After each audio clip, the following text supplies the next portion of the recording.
Assalomu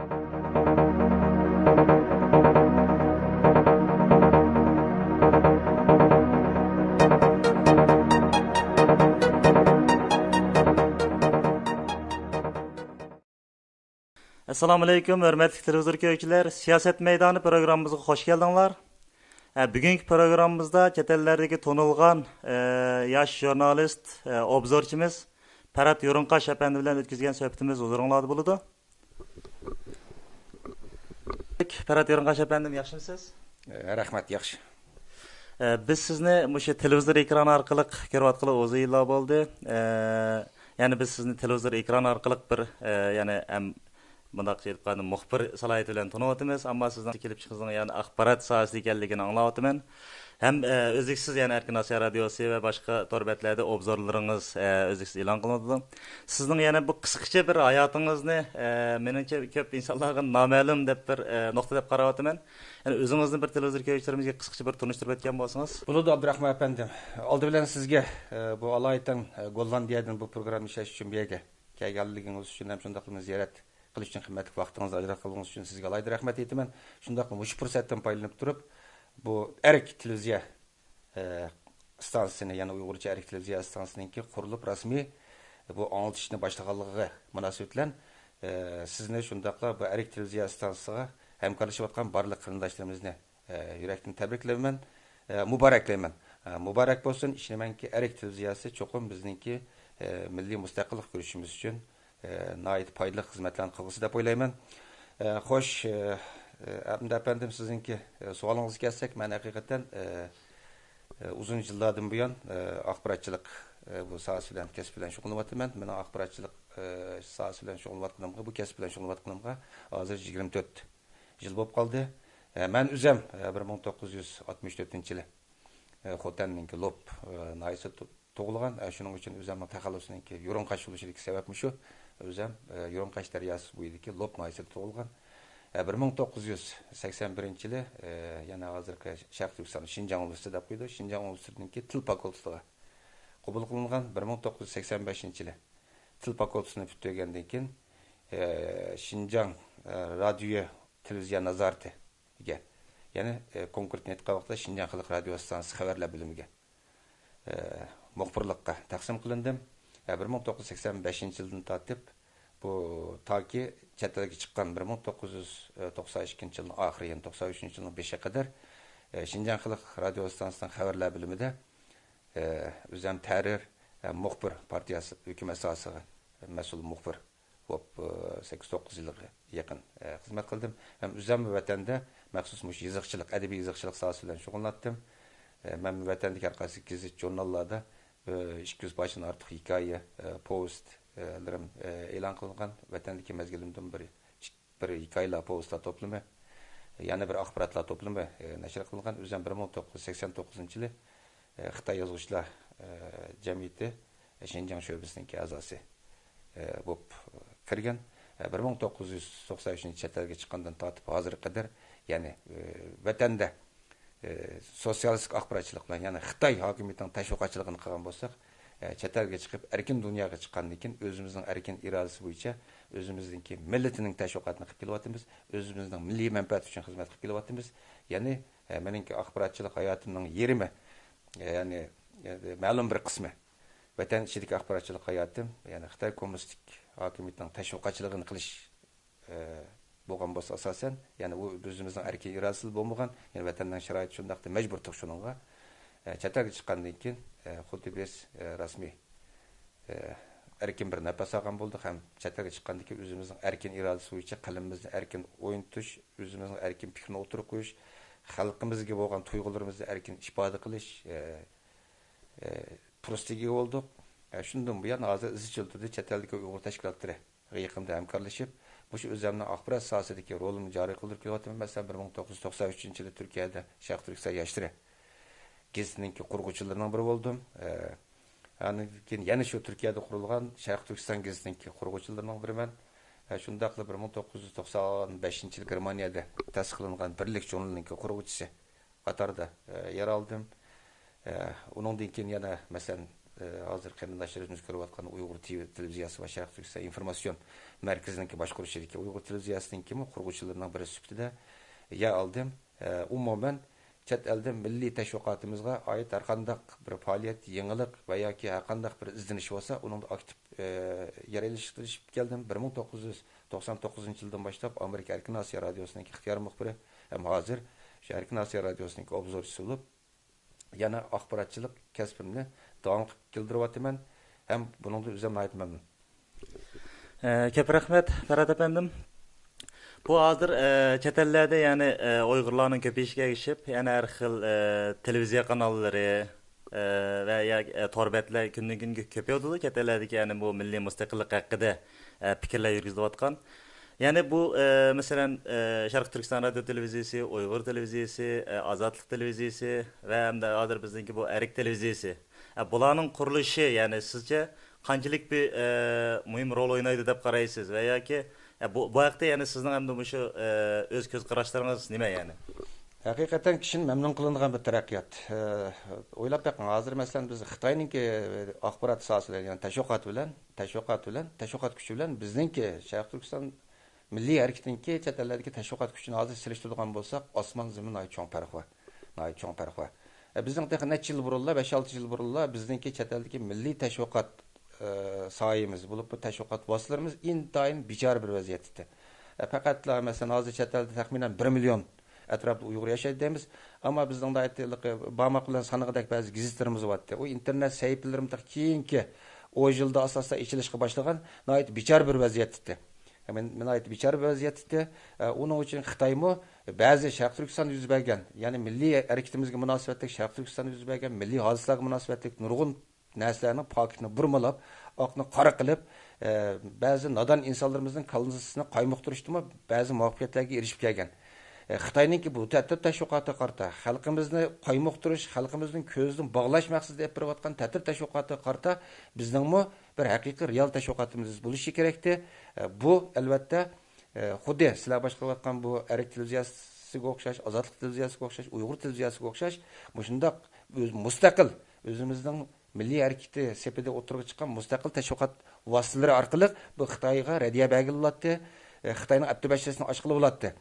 Keyingi mezgillarda bu chet ellardagi Uyg'ur tashkilotlari, Uyg'ur jamoati ham sizlarga o'xshash shunday vatanparvar zotlar bu ishningki ahamiyatini, mohiyatini tunib yetdi. Masalan, hozir ayt xo'shalliq vaziyat borliq keldi. Keyingi yillardan buyon nihoyat Uyg'ur chet ellarda Uyg'ur tashkilotlari bo'lsin, mayli milliy siyosiy faoliyatchilarimiz bo'lsin, bular tarafidan tasdiqlangan Uyg'urcha internet batteri, internet saytlarini aytib ko'paydi. Uyg'ur televiziya, ya'ni internet orqali taqdish berilgan Uyg'ur televiziya kanallari ko'pishga başladı asosida qat ko'tarib chiqyapti. Bu tashviqot vositalari Xitoyninki yuqoridek aldamchilik qilmishlarini, ya'ni Xitoyninki ba'zi soxtaliklarini pash qilyapti. Shundaqla ba'zi Xitoy hokimiyatininki Uyg'ur xalqi ustidan yurgizayotgan, Sharq Turkiston xalqiga qarata yurgizayotgan zulm, besim va qirg'inchilik siyosatininki mohiyatini, ba'zi ishning mohiyatini bilmaydigan nodon xalqlarimizga, nodon insonlarimizga anglatish uchunmi nayt mühim rol oynayotdi. Bu bir ishki jihatdagi bir mühim roli.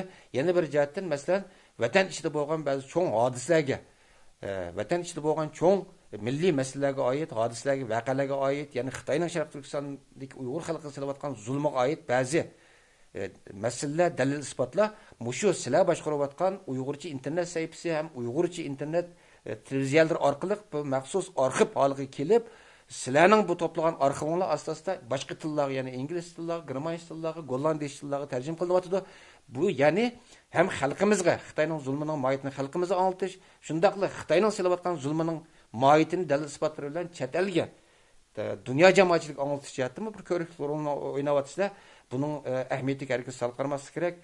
Meningcha bu nihoyat qudratli bir qurol. Agar biz o'zimizning mustaqil tashviqot qurolimiz bo'lmasa, uni arilib qolsak, biz hamon bir kuni biz ya'ni xalqimizning umumiylik kamisi nalaqi sapasini aytib yuqori demaymiz. Turli sabablar tufaylidan nalaqi Xitoyning mustamlikasi siyosiy tufaylidan xalqimizningki bu bilim ma'rifat jihatdagi, saviya jihatdagi qarshimizda nihoyat cho'ng farq bor. Uning uchun xalqimizdimi Xitoyninki ta'til tashviqoti qaymoqtirish rolini o'ynab kelgan ham o'ynaydi. Shu bilan ayt hushyor bo'lib, mumkin va bundan keyin mushu mayli Erk televiziya stansiyasi bo'lsin, mayli Ozodlik televiziyasi bo'lsin, mayli Uyg'ur televiziyasi bo'lsin, o'zaro hamkorlikni kuchaytirib, o'zaro moslashib, paydinpay mukammallashib, paydinpay sistemlashib, paydinpay kasblashib, Xitoyninki ta'til tashviqoti qarta Xitoyninki zulm besim siyosatininki moyitni ichish jihatda texmi foydali bir xizmat qilsa, menimcha bu bizningki Sharq Turkiston milliy harakatiga qo'shgan nihoyat zo'r bir to'p bo'ladi. Ham Sharq Turkiston milliy harakatining taraqqiy qilishi uchunmi nihoyat tarixiy bir rol o'ynagan bo'ladi.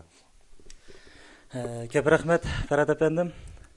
Hozir endi bizning bu chet ellarda qilayotgan inqilob asosan ya'ni tashviqot urushi hisoblanadi. Ya'ni Yevropa, Amerika bu taraflarda bo'layotgan inqiloblarning hammasi.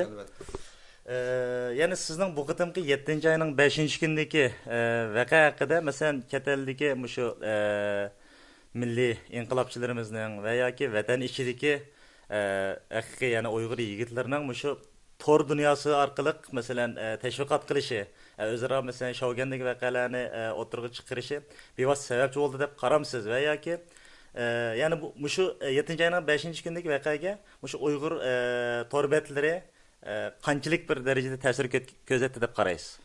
Albatta siz bilasiz efendim, hozir dünya global bir dünya. Yani global dünya degani bizde hozir dünya asosan bütünleşiyotdi.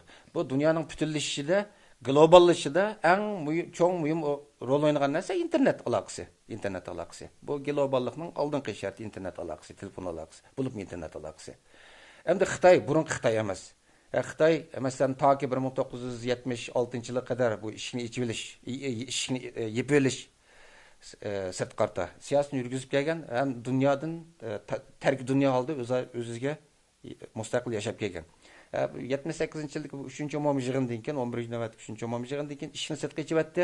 Hozir paydinpay Xitoy yani dünya bilan bütünleş qarab yuzinyapti. Chunki dunyodan ayrılib, bugungi global dunyoda hech bir davlat putirab turolmaydi, ham taraqqiy qilolmaydi. Masalan, hozir qaraydigan bo'lsangiz, Xitoy iqtisodiy jihatdan bo'lsin, siyosiy jihatdan bo'lsin, harbiy jihatdan bo'lsin, texnik boshqa jihat, turli jihatlarda hozir dunyo bilan asosan giralishib ketdi.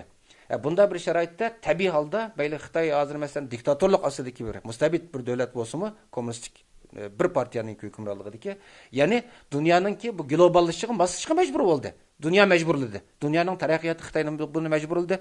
Shuning uchun Xitoy hukumatı tishini tishlab turib, o'zi xohlamasam ko'ngilda internet aloqasini internetni ichibdi. Ma'lum bir doirada albatta cheklanma, ammo yana internet bor. Sharq Turkistondan bor internet aloqasi. Shunga hozir Uyg'ur xalqininki vaziyatini va ta'sirki xalqimizningki dunyoni tushunish, dunyo bilan bo'lgan bütünleşish jihatda, ya'ni internetda ma'lum darajada foydalanyapti. Zo'r besim bo'lsa-mu. Hozir meningki gelişimcha hozir Sharq Turkiston 200 ga yaqin Uyg'urcha tor sahifasi bor. İnternet qo'llanuvchilarining soni 1 milliondan oshdi ekan, ammo Uyg'urlarning bor bir 50 ming, 100 ming atrofida Uyg'ur bo'lsa kerak. Internet aloqasi orqali shug'ullanayotgan. Ham uni hammani butunlay yuzda cheklab ketolmaydi. Uyg'urlar shunda cheklik besimga qaramay, cheklik imkoniyatga qaramasdan, ya'ni ma'lum darajada dunyo bilan bütünleşish, dunyodagi yangiliklarni o'rganish, Uyg'ur milliy harakatining chet elga taraqqiyotini o'rganish imkoniyatiga ega bo'lyapti. Masalan, bu yuz bergan Shougan voqeasi, uningdan keyin taraqqiy qilgan Urumchi 5-yil Urumchi 40-yilligidagi hodisalar mushu tub sababi. Masalan, uni qo'pab Shouganga apirib chet eldagi bu Uyg'ur siz bir muxbiriyatiniz yo'q. Yoki bo'lmasa chet eldagi bir Uyg'ur tashkiloti bu yerdagi avvaldan tortib dunyoga chet eldagi Uyg'ur tashkilotlari yoki sizlarning televiziyalarning taqatqini yo'q. U yerda Shouganda bo'lgan 6-oyning 26-kuni bo'lgan irqiy hujumninki yalaqi dahshatli ko'rinishini, ichinishli ko'rinishini shu yerga Xitoylar tatgan, Xitoylar telefon orqali tatgan, uni internet liniyasi orqali dunyoga e'lon qilgan. Dunyoga e'lon qilgandan keyin butun Xitoy ko'rgan u ichinishli ko'rinishlar, vahshiy ko'rinishlarni albatta bizmi ko'rdik chet elda turib. Albatta bu ko'rinishlar dunyo tashqi dunyoga emas, Xitoyning butun ichki qismiga taralgandagi avtomatik holda Sharq Turkistondagi internet saytlariga kirgan bu. Kirgandan keyin u yerdagi xalqimiz buni internet liniyasi orqali ko'rgan, ko'rib g'azablangan. Yani minglagan Xitoyningki ashundaq bir Uyg'urni ashu chivin olishib olgandek urib shunda vahshiylarcha unda bir ko'rinishni ko'rgan odam o'rinda o'tiramay qoladi. Undaq bir ko'rinish har qanday bir odamni quturtadi. Mana men deb yuvash degan bir odam, pulvash bir odam bo'lsin, u ko'rinishni ko'rgan odam taqat qilib turolmaydi. Chunki u ko'rinishlar nihoyat ichinishli dahshat ko'rinishlar. Ming odamningki bir Uyg'urni çalma kesak kılıvatkan, uruvatkan, reyimsizlerce uruvatkan bir görünüşe. Bunu biz chet eldeki Uyg'urlar köydük, köygendikin biz özümüz turvatkan devletlerninki, xalqaro qonun prinsiplarininki nimasiga asoslanib turib, uningdan chiqatmaga asosda biz tinch shaklda o'zimizning noroziligini bildirdik. Shoga vaqasi qarta bizmi internetni Xitoy taqatgan xabar topdik. Bu bir internetninki bu hozirgi global dunyoda bu internetninki aloqaning aytib muhimligini ko'rsatdi. Albatta bu ma'lum mandiyatga vaqtida bu globallashishning foydasini biz Uyg'ur xalqi milyapmiz. Dunyoning butunlashishining foydasini biz milyapmiz. Biz internet orqali bunga ega bo'ldik. Albatta biz qo'pib vatanchilik xalqimizni qutratganimiz yo'q.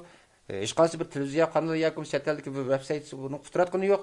Yaqinda Xitoy markaziy televiziyasi bir film ishlab taqib butun dunyoga sazoy qildi. Butunlay yolg'on bir gap hamda. Onu qo'pib chet elda hech bir tashkilot, masalan, Shoga vaqasi bo'lgandan keyin Dunyo Uyg'ur qurultiyining e'lon qilgan bayonot Shoga vaqasi munosabati bilan uni tafsil ko'rdim.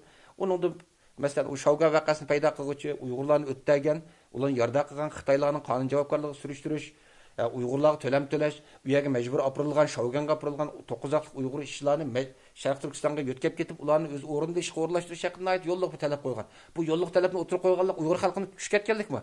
Biz qo'pab u yerda bir Xitoy Uyg'urni o'tirib atsa, irqiy jihatdan hujum qilsin, necha ming Xitoy kelib shu ishkir o'lkaga majbur olib qo'ygan Uyg'ur ishchilarni urib, dastlab qiynab qilsa, biz qo'pab bu yerda hech qanday namoyishmi qilmay, Xitoyninki nimasi bo'yicha bo'lgan vaqtida hech qanday ovozimizni chiqarmay o'tirishimiz kerakmi? Dunyoda bunday ish bo'lmaydi. Xitoy bizdan shuni talab qilyapti. Sen qo'pab chet elda namoyish qilganing uchun Shoga vaqasiga sendan ilhom olib, Urumchidagilar sening quturtishing bilan Urumchida bu vaqani paydo qildi. Bu ahmoqona bir narsa. Bizningki norozilik bildirish majburiyatimiz var Shogandagi vaqa. Har bir Uyg'urning o'zining Uyg'ur deb qaragan. Albatta, shuning biz bilan bir qatorda bu xabarni internet liniyasi orqali Urumchiga kirgan, Urumchidagilar bu vaqani ko'rgan, masalan, 27-yil mening egallashimcha bu 26-yil bu vaqa bo'ldi, 27-28-yil chilardan tortib butun Urumchidagi Uyg'urcha internet kanallarida, hatto Xitoycha internet kanallarida, veb-saytlarida bu ko'rinishlar o'ylanib yurgan. Uni ko'rgan Uyg'urlar. Köygəndik özra xabar qilishqa va oldinlarni ishkirga olib majbur olib qo'ygan qizlarimizni bunda erlarimizni bunda uribdi. Necha ming tamomı ko'rinish qarab baqinglar degan u nurg'un ko'rinishni ko'rgan Uyg'urlar avtomatik holda internet aloqasi uzra qilayotganlar avtomatik holda bu ko'rinishni ko'rgandan keyin o'zining noroziligini bildirish maqsad haqida bir o'rtaq fikr kelgan, ham o'rtaq fikr kelgan odamlar internet orqali aloqalashib maydonga borgan. Umumiy jarayon bu. Umumiy jarayon bu yerda qo'pib qandaqdir bu qo'pib yoki chet elda ta'sis qilgan Uyg'ur televiziyalari yoki internet kanalları yoki chet eldagi Dunyo Uyg'ur qurultiyasi boshqa tashkilotlar qutrat bu degan bir narsa nayt kulkir bir narsa.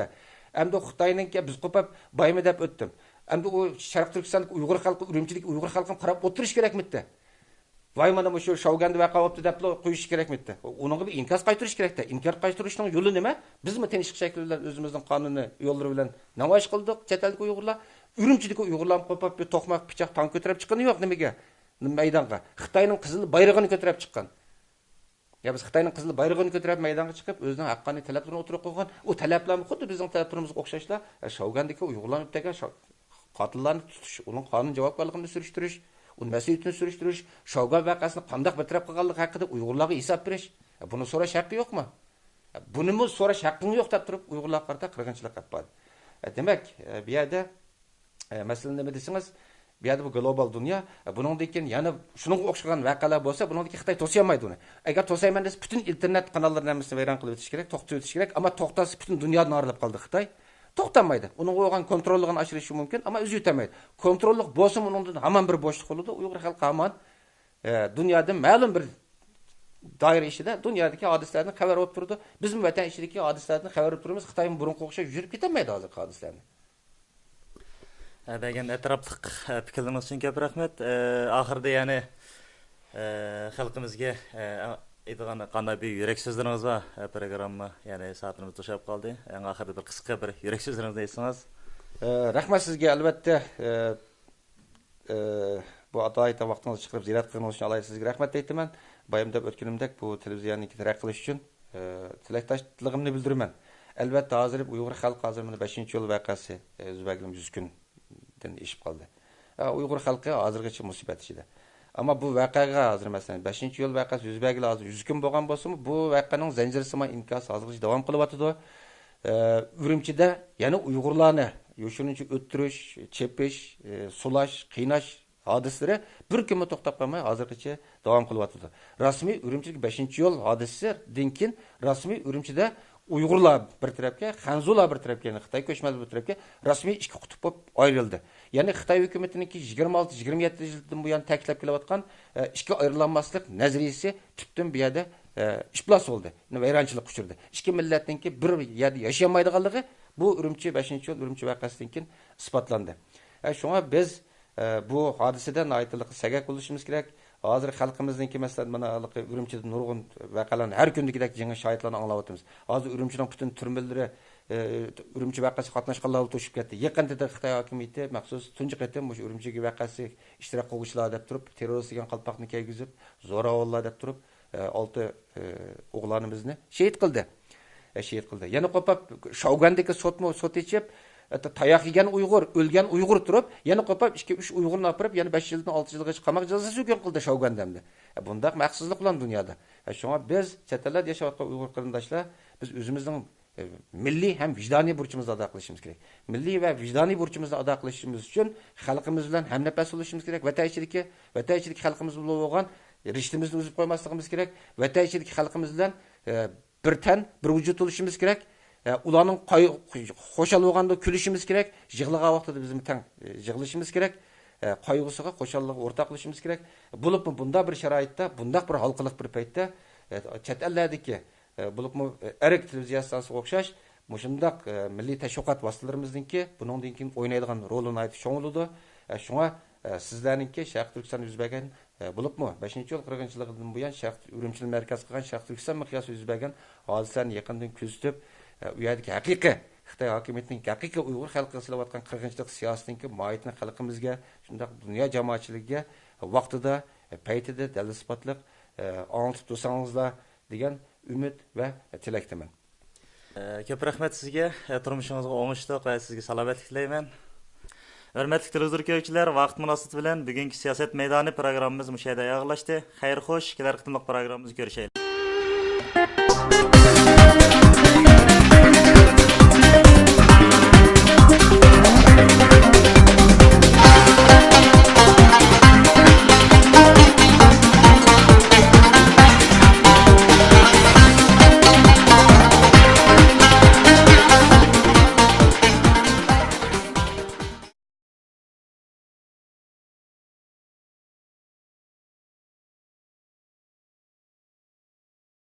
Salayeti bilan tanıyatımız, ama sizden kelib chiqizning yani axborot sohasida ekanligini anglayapman. Hem o'zliksiz yani Erkin Osiyo radiosi va boshqa torbetlarda obzorlaringiz o'zliksiz e'lon qilinadi. Sizning yana bu qisqacha bir hayotingizni menimcha ko'p insonlarga noma'lum deb bir nuqta deb qarayapman. Yani o'zingizni bir televizor ko'ruvchilarimizga qisqacha bir tunishtirib o'tgan bo'lsangiz. Bo'ladi Abdurahmon apandim. Oldi bilan sizga bu Alaydan Gollandiyadan bu programni ishlash uchun bu yerga kelganligingiz uchun ham shunday qilib ziyorat qilish uchun qimmatli vaqtingizni ajratib qilganingiz uchun sizga alayda rahmat aytaman. Shunday qilib shu fursatdan foydalanib turib, bu Erik televiziya stansiyasini, ya'ni Uyg'urcha Erik televiziya stansiyasininki qurilib rasmiy bu anglitishni boshlaganligiga munosabat bilan sizni shundaqla bu Erik televiziya stansiyasiga adabiy qiziqchilik sohasi bilan shug'ullandim. Men vatandagi har qaysi gazet jurnallarda 200 boshdan ortiq hikoya, postlarim e'lon qilingan vatandagi mezgilimdan bir hikoyalar postlar to'plami, yana bir axborotlar to'plami nashr qilingan. O'zim 1989-yili Xitoy yozuvchilar jamiyati Shenjang sho'basining a'zosi bo'lib kirgan. 1993-yil chet elga chiqqandan tortib hozirga qadar, ya'ni vatanda sotsialistik axborotchilik bilan, ya'ni Xitoy hokimiyatining tashviqotchiligini qilgan bo'lsak, chet elga chiqib erkin dunyoga chiqqandan keyin o'zimizning erkin irodasi bo'yicha o'zimizningki millatining tashviqotini qilib kelyapmiz, o'zimizning milliy manfaat uchun xizmat qilib kelyapmiz. Ya'ni meningki axborot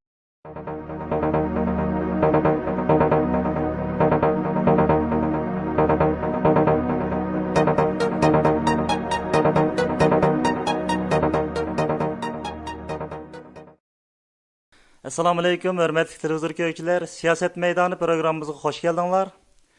Bugungi programmamizda chet ellardagi tanilgan yosh jurnalist, obzorchimiz Parat Yo'rinqash apandi bilan o'tkazgan suhbatimiz huzuringizda bo'ladi.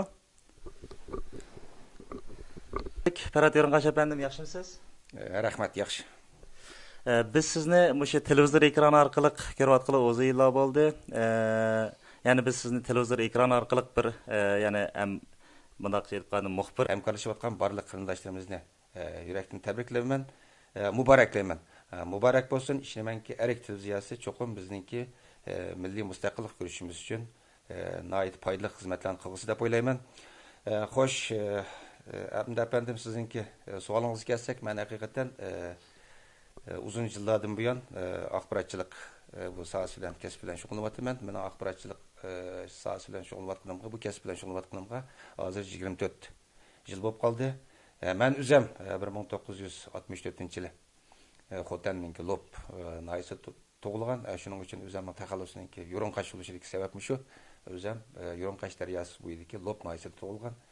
1981-yili yana hozirgi Sharq Turkiston Shinjang universiteti deb qo'ydi. Shinjang universitetiniki til fakultetiga qabul qilingan. 1985-yili til fakultetini bitirgandan keyin Shinjang radio televiziya nazoratiga, ya'ni konkretni aytgan vaqtda Shinjang xalq radio stansiyasi xabarlar bo'limiga muxbirlikqa taqsim qilindim. 1985-yildan tortib bu toki chet elga chiqqan 1992-yilning oxiri, 93-yilning 5-iga qadar Shinjang xalq radio stansiyasining xabarlar bo'limida o'zim tahrir muxbir partiyasi hukumat sohasiga mas'ul muxbir bo'lib 8-9 yilga yaqin xizmat qildim. Ham o'zim vatanda maxsus yoziqchilik